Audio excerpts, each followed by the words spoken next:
बंधु माने आजिर एही कार्यक्रम को आपण मानक स्वागत। आजिर एही कार्यक्रमटी कुंभ राशि व्यक्ति विशेष मानक पई बहुत गुरुत्वपूर्ण अटे। कारण आजिर एही वीडियो रे आमे माने आलोचना करिबा जे 29 मार्च 2025 रे शनि जो राशि परिवर्तन करिवे, शनिकर जो गोचर हेबो तार केउ भली प्रभाव आपणक जीवन रे पड़िबो। कारण वर्तमान आपणकर शनि 7.5 चालुछि। शनि 7.5 रो द्वितीय चरण चालुछि। तो 29 मार्च 2025 ठारू आपणकर शनि 7.5 रो द्वितीय चरण रो समाप्त होई तृतीय चरण रो आरंभ होइजिबो। तेबे वर्तमान शनि मूल त्रिकोण राशि कुंभ राशि रे ही गोचर करुछंती एवं 29 मार्च को शनि कुंभ राशि रो मीन राशि को प्रवेश करिवे। तेबे बंधु माने नवग्रहंक मध्यरु शनिदेव हेउछंती एपरि ग्रह जे कि सबुठारु अधिक समय पर्यंत गोटिए राशि रे गोचर करिथांती। कारण शनि गोटिए राशि रे 2.5 वर्ष पर्यंत गोचर करिथांती, तापरे से निजर राशि परिवर्तन करिथांती। तो आजिर एही वीडियो रे आमे माने जानिबा जे शनि तृतीय चरण रे आपनकु केउ सब फल प्रदान करिवे। शनि 7.5 रो तृतीय चरण रे आपनक जीवन रे केउ सब परिवर्तन हेबो। तो ए सब विषय रे आजिर एही वीडियो रे आमे माने विस्तार भाबरे जानिबा। सेथि पई आपण माने वीडियोटी को स्किप न करी शेष पर्यंत निश्चय देखंतु एवं आपणकर जदि कुंभ राशि होइथाय तेबे वीडियोटी को लाइक करी चैनल टी को सब्सक्राइब करि दियंतु। कमेंट बॉक्स रे भक्ति एवं श्रद्धार सहित जय शनिदेव निश्चय लिखंतु। तो बंधु माने आसंतु आरंभ करिबा आजिर एही कार्यक्रम को, जहा कि जन्म राशि एवं चंद्र राशि उपरे आधारित अटे। तो शनि दशा सबु बेले चंद्र राशि आधार रे ही लागि थाए। तो बंधु माने राशि चक्र रो 12 गोटी राशि मध्यरो 11 नंबर राशि हेउची कुंभ राशि एवं कुंभ राशि रो राष्ट्राधिपति हेउछंती स्वयं शनिदेव एवं वर्तमान शनि कुंभ राशि रे ही गोचर करुछंती। तो 29 मार्च को शनि आपणकर प्रथम भावरु बाहरी आपणकर द्वितीय भाव को चलन करिवे, मीन राशि रे गोचर करिवे। तो बंधु माने प्रथम भावटी होइथाय चंद्रमा एवं चंद्रमा हेउछंती हमर मनर कारक ग्रह। तो चंद्रमांको उपरे शनि विराजमान थिले, आपणकर प्रथम भावरे शनि विराजमान थिले, जहा फलरे आपण बहुत अधिक ओभर थिंकिंग करुथिले। आपणकर मन को नाना प्रकार दुश्चिंता आसुथिला, किछि कारण नथाई मध्य आपणकर मन को अनेक प्रकार शंका आसुथिला, भय आसुथिला।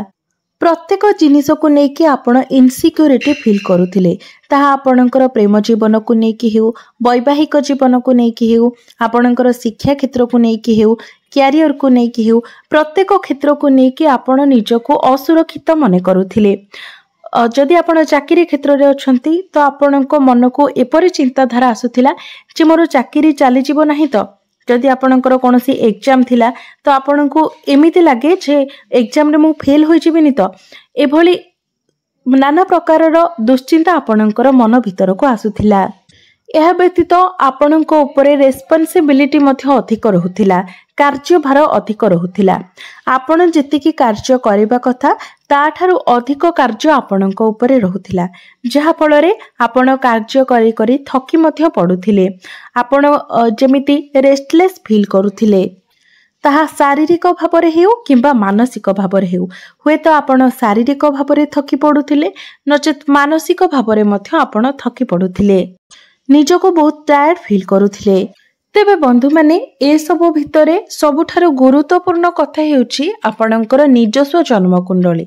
जदि आपणकर निजस्व जन्म कुंडली रे शनि बहुत भल स्थिति रे थांती, उच्च स्थिति रे रहिथिबे, तो ए शनि 7.5 मध्यरे आपणको उपरे रेस्पॉन्सिबिलिटी अधिक रहिथिले मध्य, कार्यभार अधिक रहिथिले मध्य आपणको बहुत किछि भल जिनिस मध्य प्राप्ति होइथिबो। जेमिति कि नूतन कार्य क्षेत्र हेउ, आपण बहुत नुवा लोकंक सहित मिसिबार सुजोग पाइथिबे, बहुत किछि नुवा जिनिस शिखिबार मध्य आपण सुजोग पाइथिबे। ए समय आपणकर आर्थिक स्थिति मध्य सुदृढ़ होइथिबो, विभिन्न दिगरु आपणको अर्थ प्राप्ति होइथिबो, कार्य क्षेत्र रे आपणको मान सम्मान मध्य प्राप्ति होइथिबो, प्रशंसा प्राप्ति होइथिबो। तेबे बंधु माने जो मानकर कुंडली रे शनि भल स्थिति रे नहांती खराब स्थिति रे रहिछंती सेमानंकु किंतु एही 2.5 वर्ष बहुत समस्या देई गति करबा को पड़िथिबो। प्रत्येक क्षेत्र रे आपनंकु समस्या रो सामना करबा को पड़िथिबो। तेबे आपनंको कुंडली रे शनि उच्च स्थिति रे थांतु किंबा नीच स्थिति रे थांतु उभय परिस्थिति रे किंतु आपनंको उपरे कार्यभार अधिक रहिबो, रेस्पोंसिबिलिटी मध्ये अधिक रहिबो। तो एबे पर्यंत आपनंकर द्वितीय चरण समाप्त होई नाही। 29 मार्च रे ही आपनंकर द्वितीय चरणर समाप्ति हबो। तो से पर्यंत आपनंको एही कथार ध्यान रखिबार अछि जे आपण निजर कार्य क्षेत्र रे जेमिति आपनंकर बॉस किंबा सहकर्मी मानक सहित कौनसी जुक्ति तर्क न करंती। आपण संपूर्ण रूप रे आपणकर बाणी उपरे संयमता रक्षा करंतु। तेबे बंधु माने शनि जेहेतु आपणकर प्रथम भाव रे अछंती तो शनिकर दृष्टि आपणकर सप्तम भाव उपरे रहुछि। सप्तम भावटी होइथाय वैवाहिक जीवनर भाव। तो शनि 7.5 द्वितीय चरण समाप्त हेउ हेउ आपण एपरि किछि भूल करंतु नाही जहा फଳରେ आपणकर वैवाहिक जीवन रे किछि समस्या आसीबो। आपण निजर बाणी उपरे संपूर्ण रूप रे संयमता रक्षा करंतु।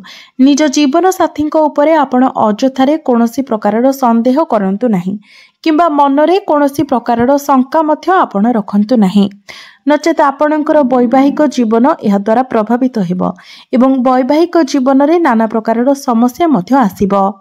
एवं जो माने विद्यार्थी अछंती पाठ पढ़ारे आपणको उपरकू जहाँ भी दायित्व आसुची आपण ताकू नेबाकू चेष्टा करंतु। से सबु दायित्व को पालन करेबाकू चेष्टा करंतु। आपण ताकू छाड़ी कि जदि दूर को जानती अर्थात पाठ पढ़ारे जदि किछि भी दायित्व आपणको उपरकू आसुची एवं आपण कहिबे जे मो सबु करि परिबिनी तो या द्वारा आपणकर ही क्षति हेबो। आपणकर भविष्यत उपरे एहार खराब प्रभाव पड़िबो। तो आपण को जहाँ भी दायित्व मिलुछि ताको आपण करि चलंतु।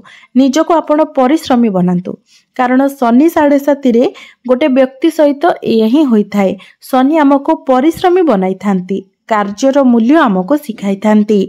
कारण वर्तमान आपण जे परिश्रम करिवे ताहा ही आपणक भविष्यत रे सफलतार चाबिकाठी बनिबो। आपणकर भविष्यत पई एहा आपणक पई एक सीढ़ी रूपे कार्य करिवो। सेतिपाई परिश्रम को न डरी आपण परिश्रम करि चलंतु। निजर कर्तव्य को ठीक भाबरे करि चलंतु। निश्चित भाबरे एहार फल आपण भविष्यत रे एपरि पाइबे जहा आपणकर भविष्यत को संपूर्ण रूप रे बदलाई देबो। तेबे बंधु माने आपणको पई आउ गोटिए बड़ खुशी खबर हेउछि जे शनि 7.5 जेतेबेले द्वितीय चरणर समाप्ति होई जिवो 29 मार्च ठारू जेतेबेले तृतीय चरण आरंभ होई जिवो तो सेतेबेले आपण निज जीवन रे बहुत किछि पॉजिटिव चेंजेस देखिबा को पाइबे। सर्वप्रथम हेउछि आपणकर वैवाहिक जीवन। कारण शनि जे पर्यंत आपणकर प्रथम भाव रे रहिबे अर्थात द्वितीय चरण रे शनिकर दृष्टि आपणकर सप्तम भाव उपरे रहिबो। मात्र शनि जेतेबेले आपणकर द्वितीय भाव रे गोचर करिवे सेतेबेले आपणकर वैवाहिक जीवन रे चलीथिबा समस्त समस्या गुड़िक दूर होई जिवो। एवं कुंभ राशि व्यक्ति विशेष माने जो मानकर बयस हो जाइथिले मध्य विवाह होई पारु नथिला आपणकर विवाह रे विभिन्न प्रकारर समस्या सृष्टि हेउथिला तो से सब समस्या गुड़िक मध्य दूर होई जिवो। आपणकर इच्छा मुताबक प्रस्ताव आपणक निकट को आसीबो एवं आपणकर विवाह मध्य स्थिर होई जिवो। यह व्यतीत जदि आपण पार्टनरशिप रे बिजनेस करूछंती तो सेथिरे मध्य आपणको लाभ प्राप्ति हेबो। आपणकर डेली इनकम रे मध्य ग्रोथ आसीबो। यह व्यतीत शनि आपणकर प्रथम भाव रे रही आपणकर दशम भाव को देखुथिले। मात्र शनि जेतेबेले आपणकर द्वितीय भाव को चली जिबे तो शनिकर दृष्टि दशम भाव उपरो हटि जिवो। अर्थात आपणकर कार्य भाव उपरो कर्म भाव उपरो शनिकर दृष्टि हटि जिवो। जहा फଳରେ कार्य क्षेत्र रे आपण जिते परिश्रम कले मध्य आपणको जे तार फल प्राप्ति होई पारु नथिला से सब मध्य आपणकर तृतीय चरण रे धीरे धीरे ठीक हेबाको लागिबो। कारण शनि 7.5 सबुठारु खराब समय अवधि हेउची द्वितीय चरणटी। तेबे बंधु माने शनि जेतेबेले आपणकर द्वितीय भाव को आसीबे तो द्वितीय भावटी होइथाय धन बाणी एवं कुटुंबर भाव। सेतिपाई आपण निज परिवार मध्यरे निज बाणी उपरे संयमता रक्षा करंतु। कारण शनि द्वितीय भाव में गोचर करने द्वारा बाणी दोष देइथांती। आपण एपरी किछि कथा कहीदे पारती जहाँ आपणकर परिवार को किंबा अन्य कोनोसी व्यक्ति को कष्ट दे पारे। तो सेथिपाई आपण निज कथबार्ता उपरे अधिक ध्यान रखंतु।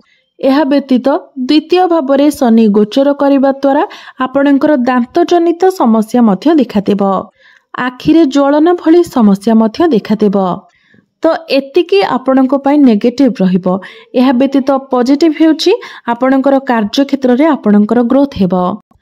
जो मानक निकटरे चाकरी बाकरी नथिला सेमानकु चाकरी मिलिबार सुजोग मध्य बनुची, चाकरी मिलिबार जोग बनिबो।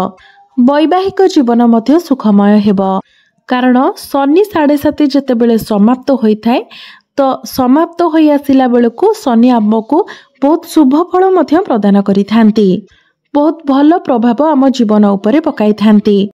तो बंधु माने शनिंकर कोप दृष्टि रक्षा पाई एवं शनिंकर कृपा दृष्टि प्राप्ति करिबा पाई आपण प्रत्येक दिन शनि बीज मंत्र जप करंतु।